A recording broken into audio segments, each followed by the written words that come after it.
63번째 항의 노트인데, 제목 한번 읽어보세요. 시작. 지금 이 순간 나의 활동의 본질은 무엇인가? 여러분이 지금 하고 계신 활동은 뭐예요?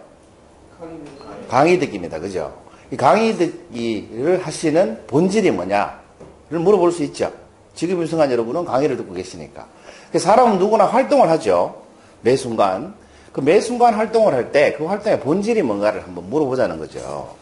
여러분 이런 말씀 들어보셨죠? 형설지공. 이게 반딧불 형자에 눈설자에 갈짓자에 공공자입니다. 그러니까 이게 풀어서 설명하면 이런 거죠. 반딧불과 눈의 공이다 이런 뜻입니다. 어떨 때 쓰는 말입니까? 네, 제가 설명할게요. 이 형설지공이란 말에 유래가 있는데 이 형설지공이란 말은 후진의 이한이라는 사람이 지었는 몽구라는 책에 나오는 고사에서 비롯된 겁니다. 그 고사 내용이 뭐냐 하면 그 두 명의 이제 선비가 나옵니다. 이 차윤이라는 선비가 나오는데 첫 번째 이 차윤이라는 선비는 공부를 하고 싶은데 너무 집이 가난한 거예요. 그래서 공부를 어떻게 했냐면 반딧불 아시죠? 반딧불이를 잡아가지고 비단에 사서 이렇게 조명으로 놓고 공부를 했습니다. 그렇게 공부한 결과 얼마만큼 큰 사람이 됐냐면 이부상서라는 벼슬까지 했습니다. 이부상서라는 벼슬을 이제 현대판으로 분석을 하면 내무부 장관 정도 됩니다. 그 내무부 장관까지 한 거죠. 반딧불 잡아가지고 공부한 끝에. 대단하죠? 이 차윤이라는 사람은 그렇게 공부를 했고 또 다른 선비가 있었습니다. 송광이라는 선비가 있었어요. 이 송광이라는 선비도 역시 글을 읽고 싶은데 너무 가난했던 거예요. 그래서 어떻게 공부를 했냐면 겨울에 하얀 눈이 오지 않습니까? 그럼 그 눈에 반사되는 달빛을 보고 책을 읽었습니다. 그렇게 공부를 해서 어디까지 갔을까요? 이 사람은 의사대부까지 갔습니다. 요즘으로 치면 감찰원장 정도 됩니다. 대단한 자리까지 올라갔죠. 이 두 사람 다 굉장히 높은 자리까지 올라갔습니다. 첫 번째 사람 이름 뭐라고요? 차윤. 두 번째 사람 이름 뭐예요? 제가 혹시 까먹으면 알려주십시오. 정말 안 외우시더라고요. 그 차윤이라는 사람하고 송강이라는 두 선비가 이렇게 공부를 해서 높은 자리까지 올라갔습니다. 여기에서 비롯된 말이 뭐예요? 형설지공이라는 말입니다.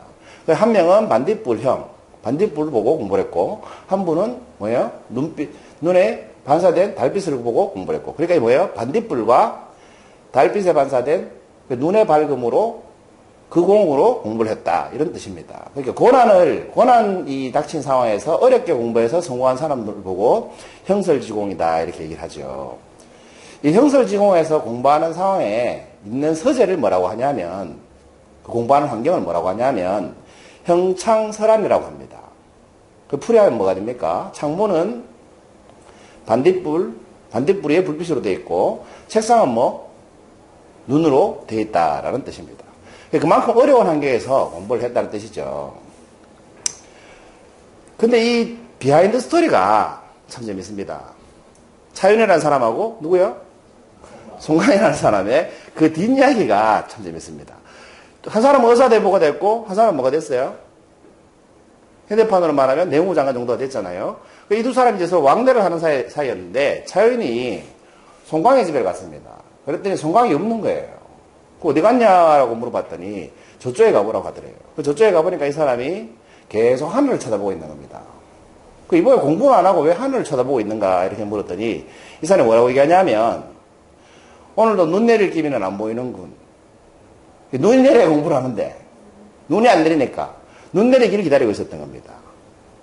그리고 며칠이 지나서 송광이라는 사람이 차윤을 찾아갔습니다. 그 차윤이라는 사람이 역시 집에 없는 겁니다. 그 차윤이 어디 갔습니까? 라고 식솔들한테 물어보니까 반딧불이 잡으러 갔습니다. 라고 하더랍니다.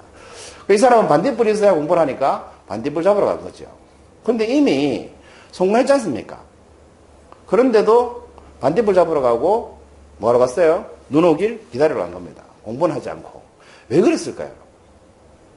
벼슬도 높고 이제 재산도 있는데. 사람들이 이 형설지공이라는 말이 유래가 될 정도로 이 두 사람을 왜 존경했냐 하면 반딧불하고 눈에 비친 달빛을 보고 공부했다는 그 명예를 지키기 위해서 한 명은 반딧불 잡으러 가고 그럴 필요가 없어짐에도 불구하고 한 명은 뭐하러 갔어요? 눈 내리길 기다리러 간 겁니다. 그러니까 본질을 어떻게 한 겁니까? 망각한 거죠. 여러분, 이 사람이, 차이라는 사람이 처음에 반딧불이를 잡으러 가는 이유가 뭐예요? 공부를 하기 위한 수단이었죠. 눈에 비친 달빛을 보고 공부한 이유가 뭐예요? 수단이었죠. 그런데 이 수단에 의해서 자기 명예가 높아지니까 어떻게 됩니까? 주객이 좀 더 돼서 수단 때문에 공부를 안 하는 결과가 왔던 겁니다. 왜? 본질을 놓쳤기 때문에 그렇습니다.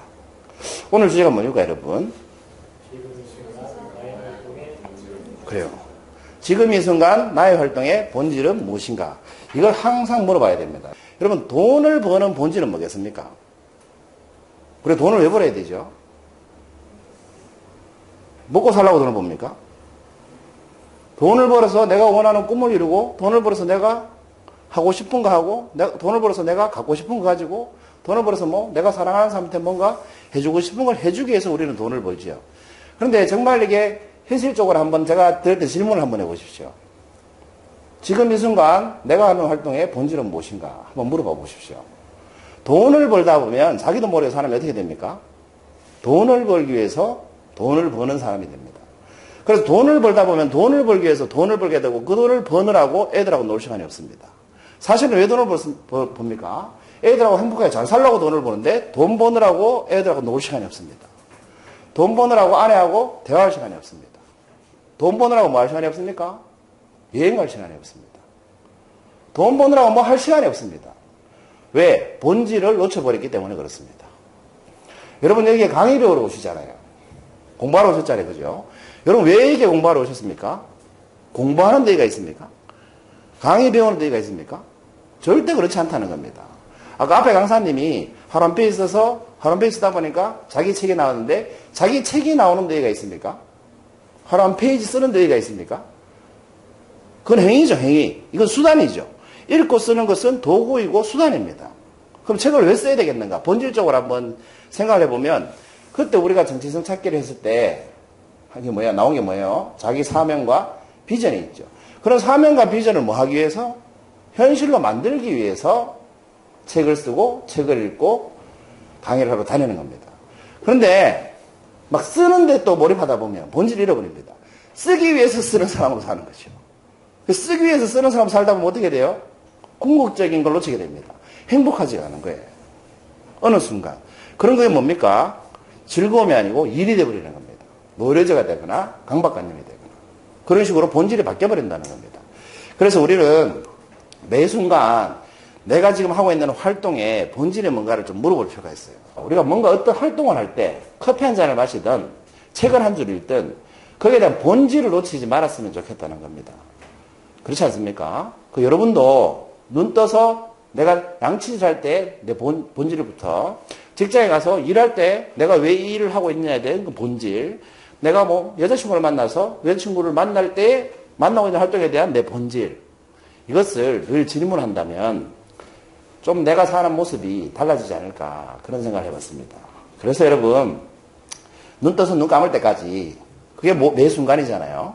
매 순간 자문해 보십시오. 이렇게 지금 이 순간 나의 활동의 본질은 무엇인가? 63번째 행위 노트였습니다. 감사합니다.